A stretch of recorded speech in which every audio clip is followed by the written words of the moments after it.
வணக்கம். நான் லாவண்யா. குஸ்லி ஃபேமிலிக்கு அனைவரையும் வரவேற்கிறேன். கரூர் நிகழ்வு கடைசி வரைக்கும் நம்ம தமிழக வெற்றி கழகத்துக்கு ஆறாத ஒரு வடுவா தான் நிற்கும். ஒரு வடுவா இருந்தாலும் இதுக்கப்புறம் இந்த மாதிரி ஒரு சிச்சுவேஷன் நிகழாம பாக்குறதுக்கு கண்டிப்பா தலைவர் விஜய் அவர்கள் அதுக்கான நடவடிக்கைகளை எடுத்துருவாரு. ஆல்ரெடி அதை ஸ்டார்ட் பண்ணிருப்பாங்கன்னு தான் நினைக்கிறேன். இந்த மாதிரி நிலைமையில இன்னும் விஜய் அவர்கள் போய் பார்க்கல, இன்னும் என்ன பண்ணிட்டு இருக்காங்க, இப்படி எல்லாம் பல பேர் கேள்வி. அப்படி கேக்குறவங்களோட மூக்கொடப்படுற மாதிரி தாவேகா சைட்ல இருந்து ஒரு டீம் அனுப்பப்பட்டு யாரெல்லாம் இருந்தாங்களோ இந்த டிசாஸ்டர்ல அவங்க வீட்டுக்கெல்லாம் போய் துக்கம் விசாரிச்சுட்டு அவங்க கூட வீடியோ கால்ல விஜய் அவர்கள் பேசியிருக்காரு. கண்ணு கலங்கி பேசியிருக்காரு. அதுல நிறைய வீட்டுல அவங்க சொல்றத கேட்டு இவருக்கு அழுகைய வந்திருக்கு. தமிழக வெற்றி கழகத்தை பொறுத்த வரைக்கும் தலைவர் விஜய் அவர்களுக்கு தமிழ்நாட்டுல இருக்கிற ரசிகர்கள், தொண்டர்கள், இதை தாண்டி இப்போ மக்கள் இத்தனை பேரும் தன்னுடைய குடும்பமா தான் நினைச்சிட்டு அவரு அத்தனை பேர்கிட்டயுமே சாதாரணமா தான் அவர் நடந்துட்டு இருக்காரு. யாரையும் தூக்கி வச்சோ யாரையும் இறக்கி வச்சோ அப்படி ஒரு சுச்சுவேஷனை கிரியேட் பண்ணவே இல்லை. நீ ஒசந்த ஆள், இவன் தாழ்ந்த ஆள் அப்படின்ற மாதிரி இல்லாம எல்லாருமே நார்மலா ட்ரீட் பண்றாரு. யாரை பார்த்தாலும் ஒரே மாதிரியான ரியாக்ஷன் தான். எந்த ஒரு ஹைப்பும் கொடுக்காம நார்மலா நடந்துக்கிற ஒரு மனுஷன் தான் அவரு. அப்படிப்பட்டவர் இந்த ஒரு சிச்சுவேஷனை எப்படி ஹேண்டில் பண்ணிட்டு வெளியே வந்துகிட்டு இருக்காருன்றது பார்த்துக்கிட்டு தான் இருக்கும். வீடியோ கால் பேசினதை நம்ம பார்த்தோம். இதுல ஒரு ரொம்ப ரொம்ப பாசிட்டிவான விஷயம், பேசின மக்கள் எல்லாருமே யார் கூடலாம் வீடியோ கால்ல பேசினாரோ அத்தனை பேர்கிட்டயும் போய் மீடியா ஏதாவது கிடைக்குமான்னு வாயப்படுங்க பாக்குறாங்க. ஆனா ஒருத்தர் விடாம எல்லாருமே அவர் ஜெனியூனா பேசினதாகவும் கண்ணு கலங்கி பேசினதாகவும் ரொம்ப மனசார பேசுனதாகவும் தான் சொல்றாங்களே தவிர அவர் மேல குறையே கிடையாது அப்படின்னு அடிச்சு வேற சொல்றாங்க. இவ்வளவு பெரிய விஷயம் டிசாஸ்டர் நடந்தது.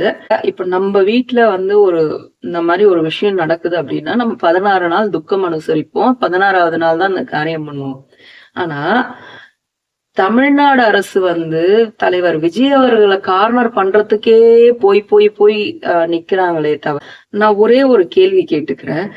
ஏன் தமிழக அரசு திராவிட முன்னேற்ற கழகம் இத்தனை பேர் இறந்திருக்காங்க, குழந்தையில இருந்து வயசானவங்க வரை, இவங்களுக்கு துக்கம் அனுசரிக்கும் விதமா நம்ம இத பண்ணலாம் அப்படின்னு சொல்லி ஒரு விஷயத்தையும் ஏற்பாடு பண்ண மாதிரியே தெரியல. அப்போ உங்க துக்கம்லாம் எங்க போச்சு? துணை முதலமைச்சர் என்னடான்னா வாரத்துக்கு ஒரு தடவை வராரு, தலையை காட்டுறாரு போறாரு. முதலமைச்சர் அவர்கள் இப்ப என்னடான்னா காசால நடக்கிற போர் சம்பந்தமா இங்க போராட்டம் நடத்துறாரு. இங்க நடக்கிறதுக்கே நமக்கு ரிசல்ட் கிடைக்கல. அட்லீஸ்ட் ஒரு நாள் துக்கம் அனுசரிக்கிறது, இந்த மாதிரி நாங்க இந்த டைம்ல இந்த டைம் வரைக்கும் நாங்க எந்த அலுவலும் செய்ய போறது இல்ல அப்படின்னு ஏதாவது ஒண்ணு முன்னெடுத்தாங்களா? அப்போ இந்த உயிர்கள் எல்லாம் தமிழக அரசுக்கு ஒண்ணுமே கிடையாதா? அத்தனை பேருக்கு ஒரு துக்கம் அனுசரிச்சிருந்துக்கலாம்ல, செய்யலையே. எனக்கு கமெண்ட்ல கூட ஒருத்தர் பார்க்கதானே போறீங்க, சீக்கிரமா A1 அக்யூஸ்டா போட்டு உள்ள புக் பண்ணி வைப்பாங்க. சார், முதல்ல சட்டம் எப்படி வேலை செய்யும்னு ஃபர்ஸ்ட் தெரியணும். ப்ராப்பரா பெர்மிஷன் வாங்கிட்டு போன ஒரு இடத்துக்கு, அந்த இடத்துல நடந்த ஒரு துக்ககரமான ஒரு விஷயத்துக்கு எப்படி தமிழக வெற்றி கழகம் நாங்களும் பொறுப்பேற்கிறோம்னு சொல்றோம். இதையும் தாண்டி தமிழ்நாடு அரசும் சரி, அந்த காவல்துறையின் பங்களிப்பும் சரி ரொம்ப அதிகமா இருக்கணும்.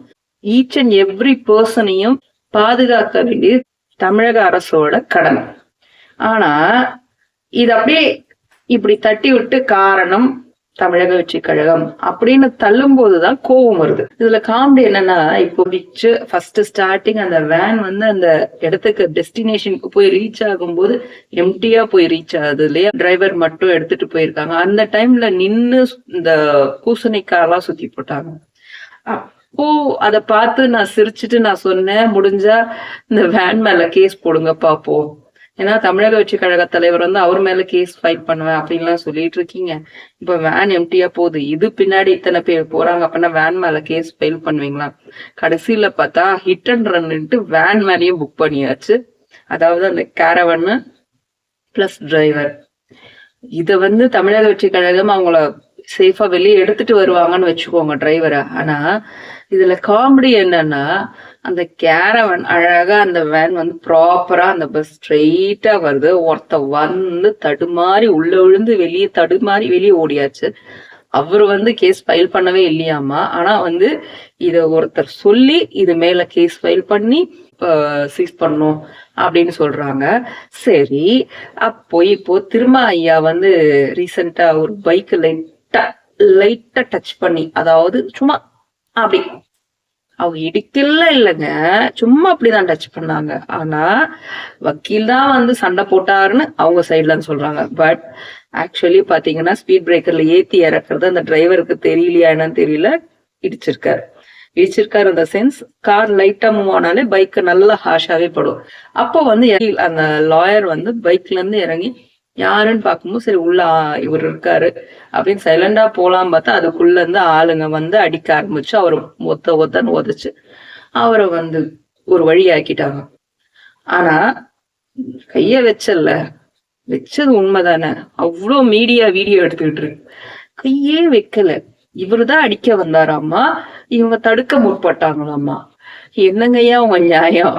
திரும்ப ஐயா மேல ரொம்ப மரியாதை வச்சிருக்காரு தலைவர் விஜய் அவர்கள். அம்பேத்கர் நூல் வெளியீட்டு விழால கூட அண்ணான்னு பேசியிருப்பாரு. ஆனா இவரு அதுக்கான தகுதியை இழந்துட்டு வராருன்னு தான் நான் சொல்லுவேன். வருத்தம் இல்ல, அவங்க டோட்டலா சரண்டர் பண்ணிட்டாங்க டிஎம்கே கிட்ட. இதுல தன்னுடைய கட்சியோட நிலைப்பாடு அப்படிங்கிறது எதுவுமே இல்லாம போயிடுச்சு. அவங்க தனித்தே தெரியல இப்போ. மொத்தமா டிஎம்கேல ஒருத்தவங்க அவ்வளவுதான். இதுக்கு நடுவுல இந்த குறுக்கே வந்த கௌஷிக் அப்படின்னு சொல்லுவாங்க, அந்த மாதிரி இந்த நாரலட்சுமி ஒருத்தவங்க, அவங்க பேர் வேறதான், நான் தான் வேணும்னு இப்படி சொன்னேன். அந்த அம்மா வந்து என்ன பண்றாங்க, டிவி கேஸ் யாரெல்லாம் தமிழக வெற்றி கழகத்துல இருக்காங்களோ யாரெல்லாம் இல்ல தொண்டர்களா இருக்காங்க அவங்களுக்கு பொண்ணும் பையனும் கொடுக்காதீங்க அப்படின்னு. அப்படி பார்த்தா தமிழ்நாட்டுல நிறைய பேர் கல்யாணமே நடக்காது. ஐயோ, எங்க இருந்து வரீங்க நீங்க, என்ன கட்சி நடத்துறீங்கன்னு கூட தெரியாது. சும்மா வந்து நானும் இருக்கேன் கையை கட்டிட்டு போறதுக்குன்னே வந்து நிக்க வேண்டியது. அங்க நின்று அந்த மீடியா பர்சன்ஸ் எப்படிதான் அதை வீடியோ எடுத்துக்கிட்டு இருக்காங்கன்னே தெரியல பொறுமையா. இதெல்லாம் பார்க்கும்போது எனக்கு எப்படி இருக்கு தெரியுமா, அந்த பிக் பாஸ் அந்த வாட்டர் மெலான் ஸ்டார்னு ஒருத்தன் உள்ள போயிருக்கான், அதே மாதிரி இந்த கலையரசன் ஒருத்தன் போயிருக்கான் பாத்தீங்களா.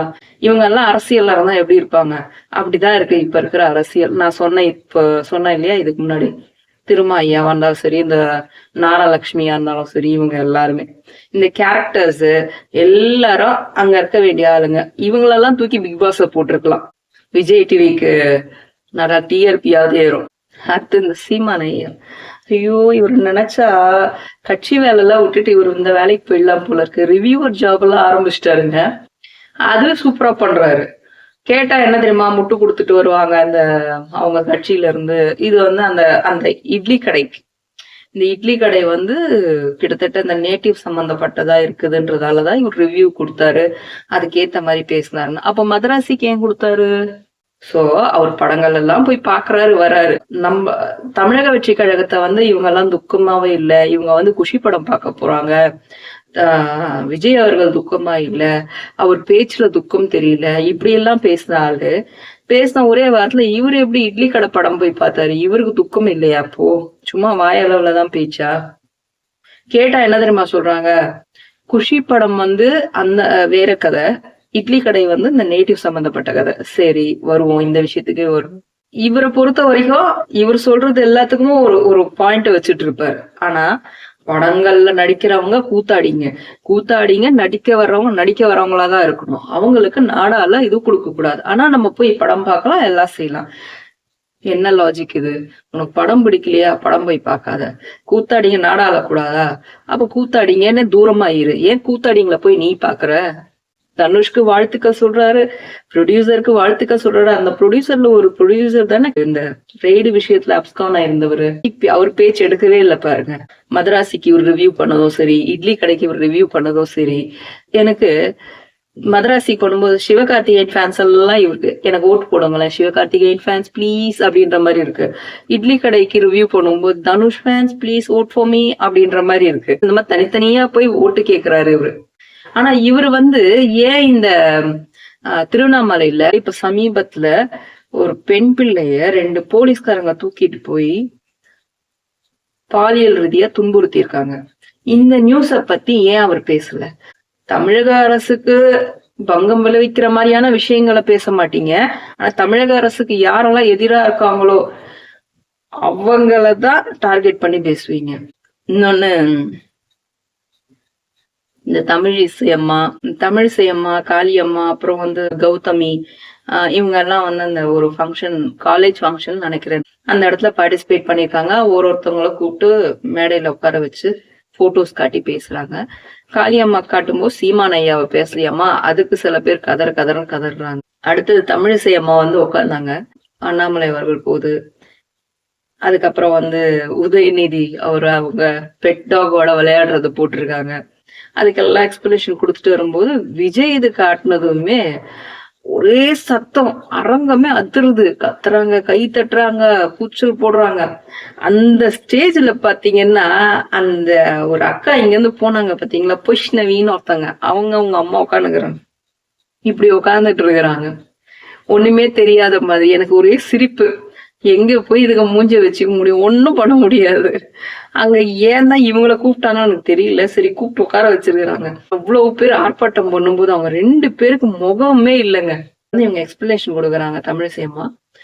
இத்தனை பேரோட ஆதரவு இருக்கு, உங்களோட ஆதரவு எல்லாம் அவருக்கு இருக்குன்றது எனக்கு புரியுது. ஏன்னா நடிகர்ன்ற அட்ராக்ஷன்ல நீங்க இவ்வளவு ஆதரவு கொடுக்குறீங்க.